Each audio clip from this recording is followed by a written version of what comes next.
Life is complex. Join us for the simple gifts of wisdom, love, and delight in the written word. Evangeline, A Tale of Acadie by Henry Wadsworth Longfellow. Book 2, Part 4. Far in the west there lies a desert land, where the mountains lift through perpetual snows their lofty and luminous summits. Down from their jagged, deep ravines where the gorge, like a gateway, opens a passage rude to the wheels of the emigrant's wagon. Westward the Oregon flows, and the Wallaway, and the Owyhee. Eastward, with devious course among the Wind River Mountains, through the Sweetwater Valley precipitate leaps the Nebraska. And to the south, from Fontaine Quibu and the Spanish Sierras, fretted with sands and rocks and swept by the wind of the desert, numberless torrents, with ceaseless sound, descend to the ocean, like the great chords of a harp in loud and solemn vibrations. Spreading between these streams are the wondrous, beautiful prairies, billowy bays of grass ever rolling in shadow and sunshine, bright with luxuriant clusters of roses and purple amorphas. Over them wandered the buffalo herds, and the elk, and the roebuck. Over them wandered the wolves, and herds of riderless horses. Fires that blast and blight, and winds that are weary with travel. Over them wander the scattered tribes of Ishmael's children, staining the desert with blood. And above their terrible war trails circles and sails aloft, on pinions majestic, the vulture, like the implacable soul of a chieftain slaughtered in battle, by invisible stairs ascending and scaling the heavens. Here and there rise smokes from the camps of these savage marauders. Here and there rise groves from the margins of swift-running rivers, and the grim, taciturn bear, the anchorite monk of the desert, climbs down their dark ravines to dig for roots by the brookside. And over all is the sky, the clear and crystalline heaven, like the protecting hand of God inverted above them. Into this wonderful land, at the base of the Ozark Mountains, Gabriel Farr had entered, with hunters and trappers behind him. Day after day, with their Indian guides, the maiden and Basil followed his flying steps, and thought each day to o'ertake him. Sometimes they saw, or thought they saw, the smoke of his campfire rise in the morning air from the distant plain. But at nightfall, when they had reached the place, they found only embers and ashes. And though their hearts were sad at times and their bodies were weary, hope still guided them on, as the magic Fata Morgana showed them her lakes of light that retreated and vanished before them. Once, as they sat by their evening fire, there silently entered into the little camp an Indian woman, whose features wore deep traces of sorrow, and patience as great as her sorrow. She was a Shawnee woman, returning home to her people, from the far-off hunting grounds of the cruel Comanches, where her Canadian husband, a coureur de bois, had been murdered. Touched were their hearts at her story, and warmest and friendliest welcome gave they, with words of cheer, and she sat and feasted among them on the buffalo meat and the venison cooked on the embers. But when their meal was done, and Basil and all his companions, worn with the long day's march and the chase of the deer and the bison, stretched themselves on the ground, and slept where the quivering firelight flashed on their swarthy cheeks and their forms wrapped up in their blankets. Then at the door of Evangeline's tent she sat and repeated slowly, with soft, low voice, and the charm of her Indian accent, all the tale of her love, with its pleasures and pains and reverses. Much Evangeline wept at the tale, and to know that another hapless heart like her own had loved and had been disappointed. Moved to the depths of her soul by pity and woman's compassion, yet in her sorrow pleased that one who had suffered was near her, she in turn related her love and all its disasters. Mute with wonder the Shawnee sat, and when she had ended still was mute. But at length, as if a mysterious horror passed through her brain, she spake, and repeated the tale of the Mawis. Mawis, the bridegroom of snow, who won and wedded a maiden, but when the morning came, arose and passed from the wigwam, fading and melting away, and dissolving into the sunshine, till she beheld him no more, though she followed far into the forest. Then, in those sweet, low tones that seem like a weird incantation, told she the tale of the fair Lilinow, who was wooed by a phantom, that through the pines o'er her father's lodge in the hush of the twilight breathed like the evening wind, and whispered love to the maiden, till she followed his green and waving plume through the forest, and never more returned, nor was seen again by her people. Silent with wonder and strange surprise, Evangeline listened to the soft flow of her magical words, till the region around her seemed like enchanted ground, and her swarthy guest the enchantress.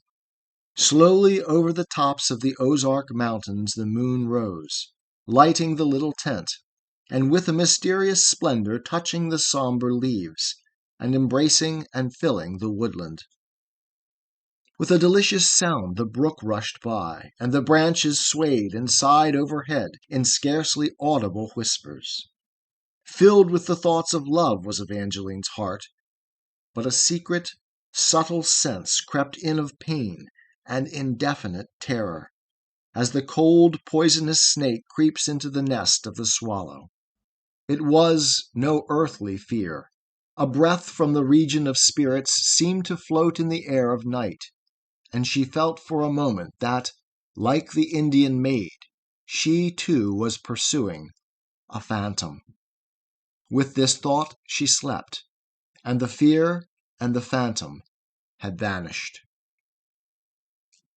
Early upon the morrow the march was resumed, and the Shawnees said as they journeyed along, "On the western slope of these mountains dwells in his little village the black-robed chief of the mission. Much he teaches the people, and tells them of Mary and Jesus. Loud laugh their hearts with joy, and weep with pain as they hear him." Then with a sudden and secret emotion Evangeline answered, "Let us go to the mission, for there good tidings await us."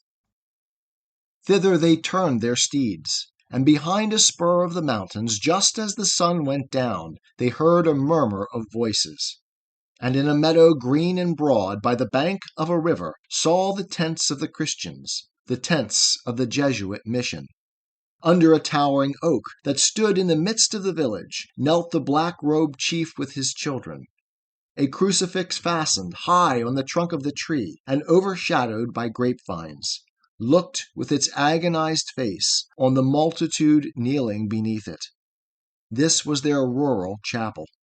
Aloft, through the intricate arches of its aerial roof, arose the chant of their vespers, mingling its notes with the soft susurrus and sighs of the branches. Silent, with heads uncovered, the travelers, nearer approaching, knelt on the swarded floor and joined in the evening devotions. But when the service was done, and the benediction had fallen forth from the hands of the priest like seed from the hands of the sower, slowly the reverend man advanced to the strangers and bade them welcome, and when they replied he smiled with benignant expression, hearing the home-like sounds of his mother tongue in the forest, and, with words of kindness, conducted them into his wigwam. There upon mats and skins they reposed, and on cakes of the maize ear feasted, and slaked their thirst from the water-gourd of the teacher. Soon was their story told, and the priest with solemnity answered, "Not 6 suns have risen and set since Gabriel, seated on this mat by my side, where now the maiden reposes, told me this same sad tale, then arose and continued his journey." Soft was the voice of the priest, and he spake with an accent of kindness. But on Evangeline's heart fell his words, as in winter the snowflakes fall into some lone nest from which the birds have departed. Far to the north he has gone, continued the priest. But in autumn, when the chase is done, will return again to the mission. Then Evangeline said, and her voice was meek and submissive, "Let me remain with thee, for my soul is sad and afflicted." So seemed it wise and well unto all. And betimes on the morrow, mounting his Mexican steed, with his Indian guides and companions, homeward Basil returned, and Evangeline stayed at the mission. Slowly, slowly, slowly, the days succeeded each other. Days and weeks and months, and the fields of maize that were springing green from the ground when a stranger she came, now waving above her, lifted their slender shafts with leaves interlacing, and forming cloisters for mendicant crows, and granaries pillaged by squirrels. Then in the golden weather the maize was busked, and the maidens blushed at each blood-red ear, for that betokened a lover, but at the crooked laughed, and called it a thief in the cornfield. Even the blood-red ear to Evangeline brought not her lover. "Patience," the priest would say. "Have faith, and thy prayer will be answered.